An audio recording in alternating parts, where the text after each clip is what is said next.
Assalamualaikum warahmatullahi wabarakatuh. Waalaikumsalam.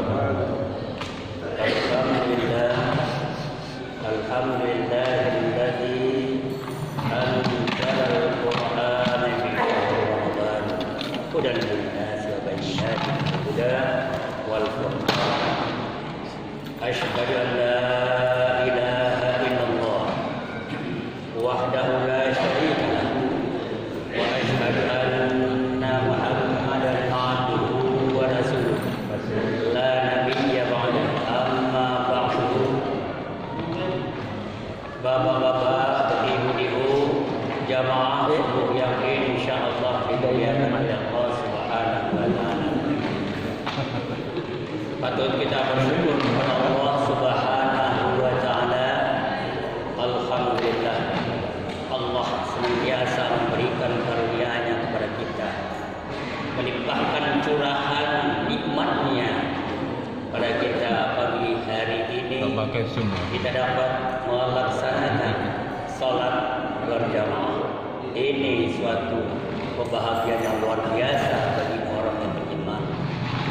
Salawat dan salam semoga tercurah kepada junjungan kita Nabi Muhammad sallallahu alaihi wasallam.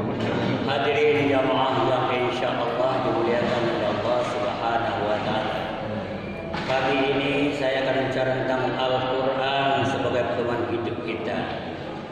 Kita tahu Al-Qur'an Allah turunkan kepada Nabi Muhammad pada bulan Ramadan. Ramadan merupakan bulan istimewa karena disitulah Allah turunkan petunjuk untuk umat manusia. Terlepas dari kapan waktunya yang tepat Al-Quran diturunkan pada bulan Ramadan, yang pasti Allah menyebutkan dalam firman Allah, Syahrul Ramadan billahi minasyaitonir rajim, Syahrul Ramadan alladzi unzila fihi al-Qur'an hudan lin-nasi wa bayyinatin minal huda wal furqan. Pada bulan Ramadan diturunkan Al-Quran hudan lin-nasi, yang sebagai petunjuk bagi manusia, wa bayyinatin minal huda wal furqan. Dan Al-Quran itu memberikan penjelasan terhadap petunjuk yang diberikan Allah dan juga sebagai pembeda antara yang hak dan yang batil. Dan dalam surah Al-Isra Allah pun berfirman, A'udzubillahi minasyaitonir rajim. Bismillahirrahmanirrahim. Al-Qadar ya. Inna anzalnahu fi lailatul qadar. Bahwa Allah turunkan Al-Qur'an pada malam Qadar. Nah, malam Qadar adanya di bulan Ramadan. Hadirin yang berbahagia, Al-Quran diturunkan oleh Allah kepada Nabi Muhammad SAW. Tujuannya yang pertama adalah sebagai petunjuk doman hidup bagi manusia. Apa sih sebetulnya petunjuk? Apa sih sebetulnya pedoman? Hidup kita ini di dunia, bahkan kehidupan kita ini dibagi dalam 4 fase.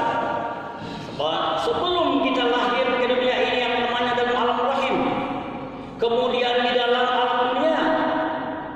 Nah, di dalam dunia ini manusia hidup. Bisa kita bayangkan dalam kehidupan itu manakala tidak ada petunjuk, yakinlah kehidupan itu akan tersalah dan tersesat. Yang fase ketiga alam barzakh, kemudian akhirat. Di situ akan kita temukan yang baik surga, yang tidak baik, yang ingkar kepada Allah, neraka. Nah, dalam kehidupan kita di dunia ini, panduan itu dan petunjuk itu penting. Apapun dalam kegiatan saja perlu ada yang namanya SOP.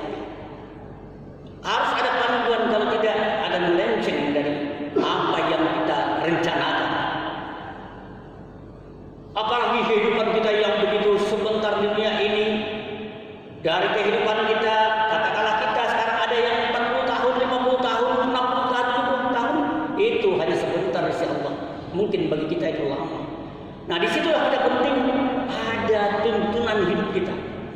Kalau tidak kita akan salah jalan. Coba, tujuan kita adalah akhirat. Itulah kampung abadi kita. Jangankan kita menuju kampung yang sangat jauh, yang dekat. Andai kata misalnya kita ingin berkunjung ke Bekasi, kita tidak tahu jalan kemana.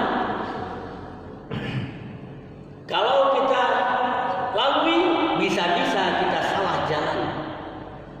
Nah, dalam teknologi yang canggih ini kita perlukan apa? Yang namanya Google Map. Ada Waze. Begitu kita akan berjalan, kita pasang. Kita diarahkan kepada jalan yang terdekat, kepada jalan yang lancar. Kalau ada gangguan jalan lalu lintas, ataupun kecelakaan, atau kemacetan, kita diarahkan. Akhirnya kita sampai kepada tujuan. Tapi manakala petunjuk itu macet, tidak jalan, kita akan kebingungan kemana arahnya, padahal tujuan kita tidak tahu. Paling kita akan bertanya kiri kanan. Inilah yang dilakukan oleh manusia dalam hidupnya, mencari kebenaran Allah. Jalan petunjuk itu banyak jalan yang dilewati oleh manusia, tapi Allah memberikan petunjuk itu kepada manusia. Ada yang menerima petunjuk itu sebagai panduan hidupnya, dan ada yang tidak menerima, maka ingkar terhadap petunjuk itu. Al-Quran Karim. Bisa kita bayangkan, andai kata Al-Quran tidak diturunkan oleh Allah Subhanahu wa Ta'ala, manusia akan mencari jalan masing-masing. Nah, karena itu diperlukan utusan-utusan Allah yang menyampaikan kepada manusia dan membawa kitab-kitab suci, firman-firman Allah disampaikan kepada manusia sebagai panduan hidupnya. Inilah penting Al-Quran sebagai pedoman hidup yang manakala kita pegang dengan teguh, tidak melenceng dari jalan Al-Quran, insya Allah kita tidak akan salah jalan, kita tidak akan tersesat. Rasulullah SAW bersabda dalam hadis Hakim, kalau saya tidak salah, Malik, riwayat Malik, taraktu fikum amrain ma in tamassaktum bihima lam tadillu abada, kitab Allah wa sunnah rasuli.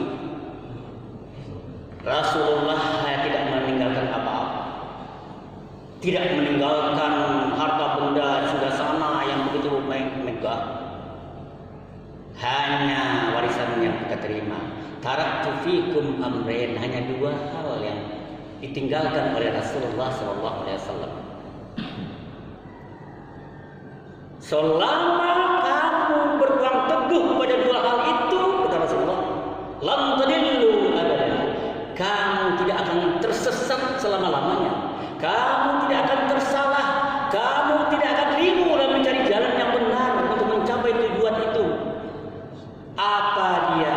Kitabullah, kitab Allah, Al-Quranul Karim, wa sunnata rasulih, dan sunnah Rasulullah SAW. Karena Al-Quran sebagai panduan, hadis Rasulullah menjelaskan, memberikan penegasan. Nah, disinilah panduan hidup kita, Al-Quran. Wa bayyinatin minal huda, Allah sudah memberikan petunjuk kepada kita dan dijelaskan di situ bagaimana kita harus berpegang pada petunjuk itu. Al-Quran Karim ada penjelasan-penjelasan Al-Quran itu. Wal Furqan, pembeda antara yang baik dan yang buruk, yang hak, yang batil. Al-Quran jelaskan. Inilah jalan kebenaran, inilah jalan yang harus kamu lalui, dijelaskan oleh Al-Quran Karim. Ini jalan yang salah, sehingga ada yang kita sebut dengan ada amar, ada ma'ruf. Allah perintahkan, itulah jalan yang benar. Ada nahi wa munkar, ada larangan, kemungkaran. berbeda. Mana yang gelap, mana yang terang. Mana yang hak, mana yang batil. Mana yang lurus dan mana jalan yang berkelok-kelok. Dijelaskan dalam mana yang halal, mana yang haram. Mana yang harus diikuti, mana yang tidak. Itulah beda. Dalam kehidupan kita ini mungkin kita tahu tanpa ada panduan dari Allah Subhanahu wa taala melalui Rasul-Nya, yang haram bisa jadi halal, yang salah bisa jadi benar, yang lurus bisa dilencengkan. Nah, oleh karena itu berbeda. Dalam Al-Quran ayat lain, kalau saya baca ayat surat Yunus ayat 57, ada fungsi dan tujuan lain Al-Quran itu diturunkan kepada manusia dan kepada orang beriman. Ya ayuhan nas, wahai manusia, qad ja'akum mau'izatun min rabbikum, sungguh telah datang kepada kamu kalian mau'izah, pelajaran dari Tuhanmu, wa syifaa'un lima fis sudur, dan sebagai obat bagi apa yang ada dalam hati dan jiwa kita, dalam dada kita ini. Wa hudan wa rahmatun lil mu'minin, sebagai petunjuk dan kemudian rahmat bagi orang beriman. Jadi Al-Quran itu samping petunjuk, kemudian kita memperoleh pelajaran-pelajaran berharga dalam kehidupan kita. Bagaimana orang-orang terdahulu melakukan sesuatu yang keliru dan bagaimana mereka yang melakukan jalan yang benar dijelaskan dalam Al-Quran Al-Karim. Manakala orang-orang terdahulu salah jalan, mengingkari kepada Allah Subhanahu wa taala, musyrik, mensyirikati Allah Subhanahu wa taala, sombong, takabur pada nikmat Allah, Allah jelaskan dalam Al-Quran. Itulah pelajaran yang berharga dalam kehidupan. Sesuatu yang salah mestinya bagi kita ini menjadi pelajaran agar kita tidak melakukan kesalahan. Al-Quran menjelaskan itu, bagaimana Namrud, Firaun, ya, kemudian kaum Ad, kaum Samud, Aikah, semuanya itu mereka yang sudah lancang terhadap Allah Subhanahu wa taala. Mereka diberikan peringatan dengan berbagai macam azab. Kaum Lut itu menjadi pelajaran bagi orang-orang yang datang belakangan. Itu menjadi mau'izah agar orang yang datang belakang tidak melakukan hal yang sama, sehingga Allah pun murka kepada mereka. Nah, inilah arti mau'izah. Wa syifaa'un lima fis sudur. Al-Quran itu adalah penyejuk hati kita, penawar batin kita, obat bagi dia, bahkan bukan hanya sekadar rohani kita yang disirami dengan Al-Quran sehingga rohani kita menjadi sehat, fisik pun juga dapat sehat karena Al-Quran Karim.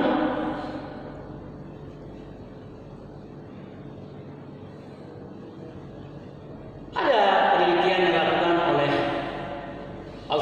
Dr. Al-Qadi di klinik Florida. Dia mencoba bagaimana meneliti orang sakit.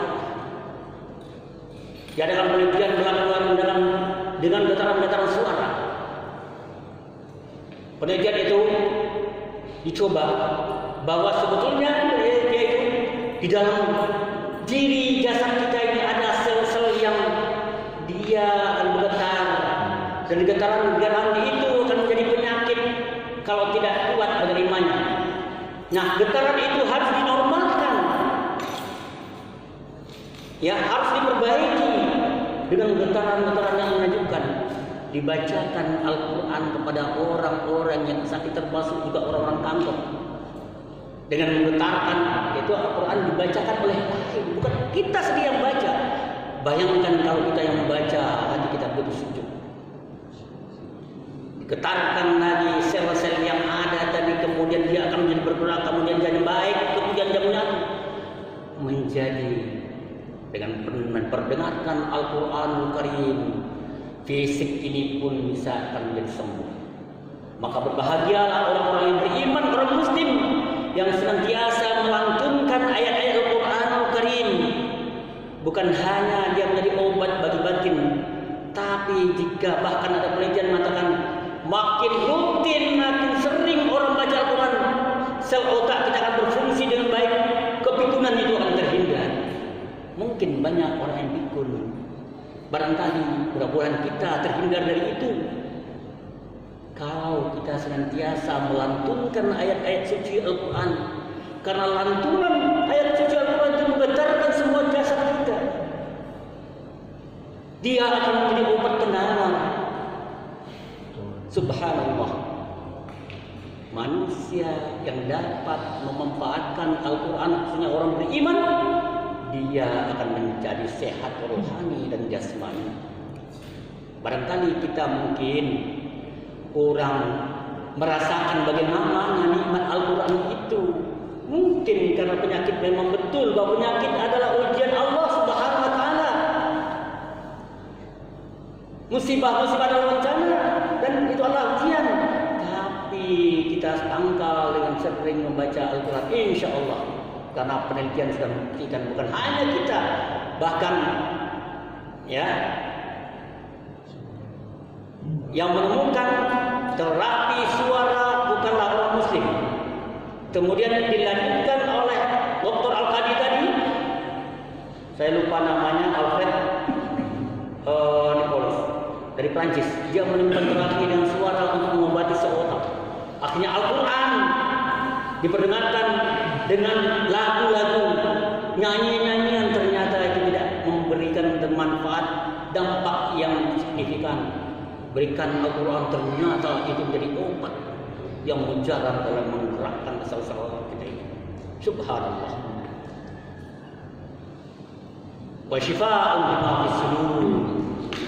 Siapa orang yang gelisah hatinya, batinnya itu gundah, bacalah Al-Quran. InsyaAllah Al-Quran akan memberikan penyelesaian dalam itu batinnya, ketenangan batin.